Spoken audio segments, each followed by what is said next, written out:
네, 경향신문 정원보 기자입니다. 저는 검찰 개혁 좀 여쭤보고 싶은데요. 그러게 그 얘기를 왜 안 하나 그랬어요. 네, 그래서 기다렸습니다. 그 공소청법하고 중수청법 이제 정부안이 나왔었는데 대통령께서 지시하시기는 여당에는 숙의를, 정부에는 수령을 지시하셨는데요. 여기 법안 자체에 대한 대통령의 평가에 관해서는 들은 바가 없는 것 같습니다. 그리고 과연 이제 어떤 구조로 어떤 방향으로 검찰 개혁이 이루어져야 된다고 생각하시는지 말씀 듣고 네. 싶습니다. 제가 인사 문제도 검찰 인사는 뭘 그리 어렵습니까? 또 각종 개혁 조치도 검찰이 관계된 건 뭘 그리 복잡하고 어려운지 모르겠어요. 이게 다 업보죠, 업보. 저는 뭐 극단적으로 그런 생각이 들기도 합니다. 검찰이 하도 저지른 업보가 많아가지고 마녀가 된 거 아니냐. 뭐든지 미운 거예요. 뭐든지 믿을 수가 없어요. 제가 어찌 보면 이 마녀 같은 진짜 마녀 말이에요. 가짜 마녀 말고 검찰에 가장 많이 당했다고 생각해요. 제가 기소된 것만 한 20건 되는 것 같아요. 20건. 문제만 되면 증거 뭐 없어서 다 기소해가 너 한번 고생해봐. 그리고 혹시 코드 맞는 판사 있으면 유죄 받아가 너 한번 죽어봐. 제가 2002년부터 시작된 일이죠. 제가 검찰이 관련된 소위 파크뷰 특혜 분양 사건 그 폭로했다가 그때부터 검찰과 야긴이 시작됐습니다. 그 PD가 와가지고 우리 하필이면 그 전에 막 나 검사인데 뭐 이렇게 전화하다가 안 돼가지고 제 사무실에 난 인터뷰하려고 있었는데 그때 마침 콜백이 온 거예요. 그 저끼리 와 나 검사인데 그걸 막 통화한 게 옆에 있네. 이따가 나 오후에 재판 준비를 해야지. 나 바빠 죽겠네.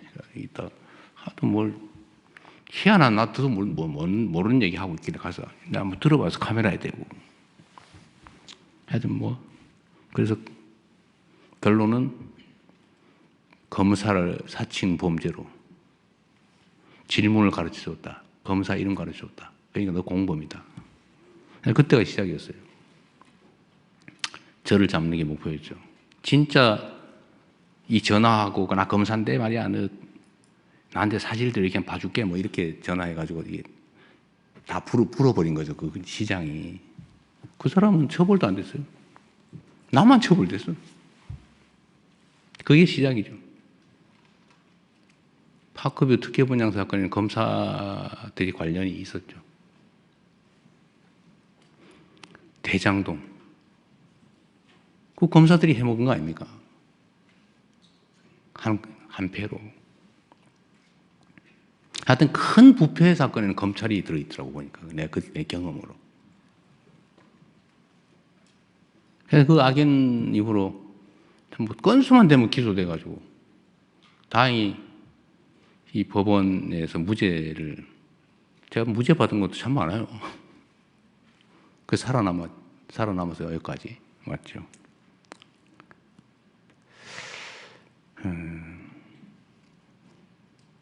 근데 검찰은 첫째 문제는 있는 사건을 덮는다.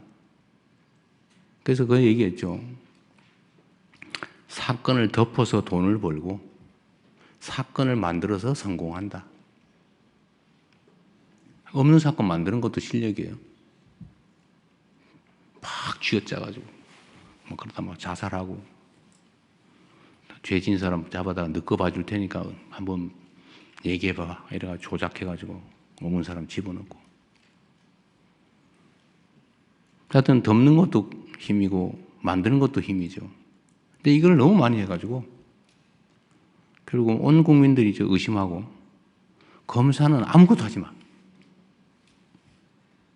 지금 그렇게 된 겁니다. 제가 권력이라고 하는 건 부패나 남용의 가능성이 얼마든지 있기 때문에 그래서 삼권 분립도 하는 거예요. 한 사람이 다 권력 가지고 위험하잖아요.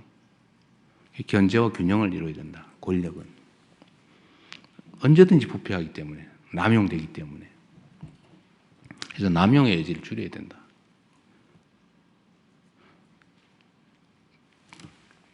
수사와 기소를 분리하자. 분리해야죠. 기소하기 위해서 수사를 하거나 수사를 합리화하기 위해서 기소해가지고 안 되는 거 알면서 가짜 증인 압박해가지고 유죄 만들고 이러면 안 되잖아요. 분리해야지 당연히. 이거는 대원칙이죠. 원래 그렇게 하기로 했으니까. 그런데 그러면 이거를 예를 들면 그런 거예요. 그러면 공소청을 만들면 검찰청이 이제 공소청으로 바꾸기로 했잖아요. 그건 뭐 법률상 가능하니까. 중수청, 공소청. 공소청의 책임자 이름을 명칭은 뭐라고 할 거냐? 공소청장이라고 할 거냐? 검찰총장이라고 할 거냐? 공소청 안에는 검사들이 일하는데. 근데 헌법에 검찰총장이라고 써져 있어요. 헌법에. 검찰총장이 뭐 한다. 검사가 뭘 한다. 이렇게 써져 있어요. 근데 그거를 헌법에 어긋나게 검찰총장이 없애버리면 됩니까? 그런데 검찰 안 돼. 검찰자 쓰지 마. 공소청장이라 해야 돼. 지금 이러고 있잖아요. 못 믿겠으니까. 미우니까. 의심되니까. 그 의심이나 미움이나 이거 다 이해하죠. 그러나 법을 체계를 어길 수는 없다. 예를 들면. 근데 그런 걱정이 있는 거죠. 보완수사이기. 저는 보완수사를 안 하는 게 맞다고 생각해요. 그러나 예외적으로 필요한 경우가 있어요. 공소시효가 이틀밖에 안 남았는데, 예를 들면, 송치가 왔어요. 이틀밖에 안 남았어. 간단하게 어디 물어보면 돼. 예를 들면.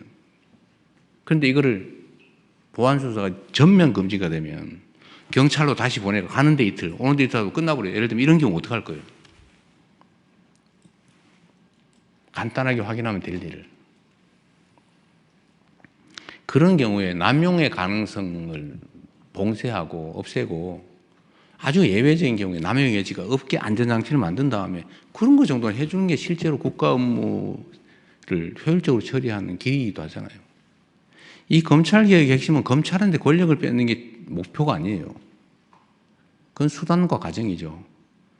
진짜 최종 목표는 국민들의 권리 구제예요.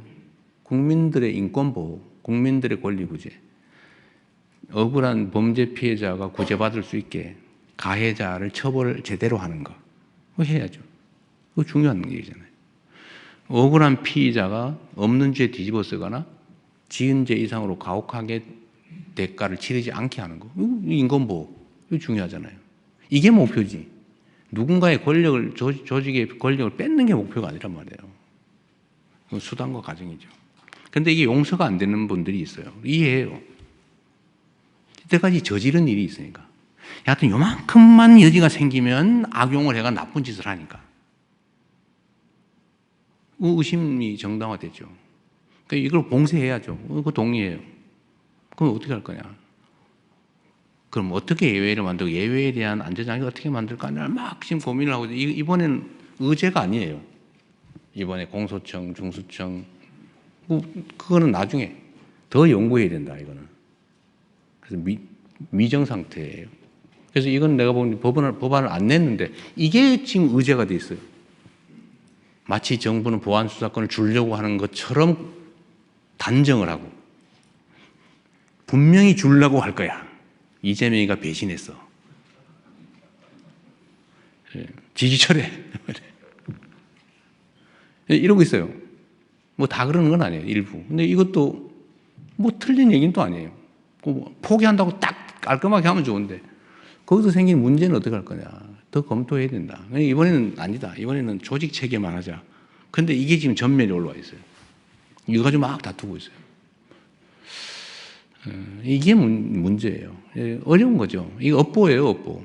누구의 잘못도 아닙니다. 검찰의 잘못이에요. 근데 검찰도 이러면 생각해 보세요. 한 명이 아니에요. 그 2,000명이 넘는 검사가 있는데 그 중에 이런 나쁜 짓 한 검사 몇 명이나 됩니까? 한 10% 될까요? 누가 그러는데 200명 뭐 그렇게 얘기했잖아요. 오염된 권력을 남용하는, 또 남용할 생각을 가진 것으로 의심되는. 나머지 1,800명은 또는 최소 1,000명 이상, 절반가량은 내가 보기에는 내가 검사로서 정말 억울한 사람 없게 국민의 인권을 보호하고 나쁜 놈 처벌하고 내가 평생을 여기 이런 사람이 있단 말이에요. 그 사람 다 그런 건 아니잖아요. 모두 그런 건 아니다. 그래서 이런 걸 다 고려해야 되는 게 이제 정부의 입장이죠. 저는 이 세부적인 내용을 다 물론 다 제가 검토하지는 않아요. 그럼 물론 보고는 봤지요. 이렇게 얘기하고 있습니다. 그래요. 정부에다 맡겨놨으니까 얘기를 하고 정부안이 최종안이 될 수도 없잖아요. 입법은 국회가 하고 분명히 논쟁이 막 벌어질 텐데 그렇다고 해서 그 논쟁이 두려워서 그냥 검사의 모든 권력을 완전하게 뺏는 방식으로 그렇게 해놓으면 나중에 책임은 어떻게 질 건데요? 정치는 그래도 되죠. 정치가 자기 주장 막 하면 됩니다. 그러나 행정은 그러면 안 되죠. 책임이 더 크죠. 그래서 이 검찰개혁의 최종 목표는 인권보호와 피해자 보호에 있다. 법과 질서를 정의롭게 지키는 데 있다. 이게 여기에 가장 합당한 길이 뭐냐? 남용의 가능성을 봉쇄해야 된다. 오케이. 그러나 효율성이 제거돼서도 안 된다. 그게 뭐냐? 머리 아프죠? 어떻게 알아 그걸? 시뮬레이션을 엄청나게 해봐야 돼요. 모든 남용의 가능성을 다 검토를 해가지고 다 봉쇄해야지. 의심스러우니까. 과거에 그랬으니까. 그래서 그런 면에서 당이 해라, 당이. 당도 집권 세력의 중요 부분이잖아요. 정부도 마음대로 하면 안 되고, 그래서 수기하자. 시간을 충분히 갖고. 대신에 감정적으로 하지 말자. 또 감정적으로 하는 분도 이해를 해줘야죠. 내가 당한 게 얼만데. 나라 망할 뻔했다. 이재명 죽을 뻔했다. 저 죽을 뻔했잖아요. 수없이 있었던 온갖 그 계기 중에 단 한 개라도 어그러졌으면 저는 죽었겠죠. 구속영장이 발부됐거나 유죄 판결이 났거나 아니면은 법정 측면에서 본다면 또는 또 고등법원에서 신속하게 선고해서 대법원에 넘겨서 확 기각해버리거나 이틀 만에 이틀 만에 파기환송도 하는데 하루 만에 기각은 못 하겠어요? 고등법원에서 판결 그냥 그 당일 선고해버리고 대법원에 하루 만에 넘겨서 그날 선고해버리면 끝이지 뭐 어떡할 건데. 그러려고 했던 거 아니겠어요? 그러나 어쨌든 국민들의 힘으로 살아남았죠. 근데 그 과정을 겪은 이 검찰이나 아니면 이 잘못된 사법제도에 대해서 피해 입은 국민들이 가진 그 엄청난 불신과 그 어쩌면 증오, 그것도 이해를 해야죠. 그런 것도 다 해소해 나가야 된다. 그리고 사법에 대해서도 내가 얘기 나왔으니까 말씀드리는데 저는 불이익을 받은 것도 있고 혜택을 본 것도 있지만 혜택 본 게 훨씬 많아요. 여하튼 결론적으로는 전에 2018년에 4건으로 기소됐다가 잠깐의 우여곡절이 있었지만 결국 법원이 다 무죄 선고해서 살아남았잖아요. 그리고 법원은 그 후에 전 정권에서 벌어진 일도 보면 여튼 위증교사도 저는 참 기가 찰 일인데 그 무죄 선고 났잖아요. 선거법도 우여곡절이 있었지만 항소심에 무죄 났잖아요. 구속영장도 분명히 100% 구속될 거라고 봤는데 기각돼서 살아났잖아요. 그게 이제 법원의 집단지성과 시스템이겠죠. 물론 불이익도 보기도 하지만 그런 점에서 보면 이게 구성원 모두가 그러는 것도 아니에요. 문제점이 있는 걸 제거하면 되는 거죠. 구조적으로 모두가 오염돼서 다 망한 건 아니에요. 검찰도 마찬가지다. 경찰도 마찬가지다. 라는 생각을 좀 해주시면 좋겠어요. 이게 제가 오늘 이 얘기를 해가지고 또 막 갑론을박에다가 이재명 못 믿겠다 등등 있을 수 있어요. 그러나 분명한 거는 이거는 완벽한 완성된 안도 아니고 정부도 그냥 그 위원회가 어쨌든 있는데 거기서 반대하는 사람도 있고 찬성하는 사람도 있고 실무자들도 마찬가지고 갑론을박하다가 안으로 낸 거예요. 안으로. 그래서 당과 논의하고 여기서도 아마 의견이 하나로 탁 몰리지는 않을 겁니다. 국민들께도 열어놓고 국민들도 토론하시고 그래서 정말 효율적이고 남용 가능성이 없고 인권 보호와 피해자 구호에 도움이 되는 법과 정의와 질서를 유지하는 데 가장 도움이 되는 효율적이지만 정의로운 남용 가능성이 없는 안전한 검찰 수사제도, 기소제도를 만들자. 말이 좀 길었는데 일이 복잡한 만큼 말이 길었으니 이해 부탁드립니다. 네. 어쨌든 당에서 또 국회에서 정부가 또 국민들께서 함께 토론하고 그 결과를 또 전문가들이 검증하고 뭐 그렇게 10월까지는 또 여유가 있으니까 너무 급하게 서둘러가 취하지 말고 충분히 의논하시면 좋겠습니다. 네.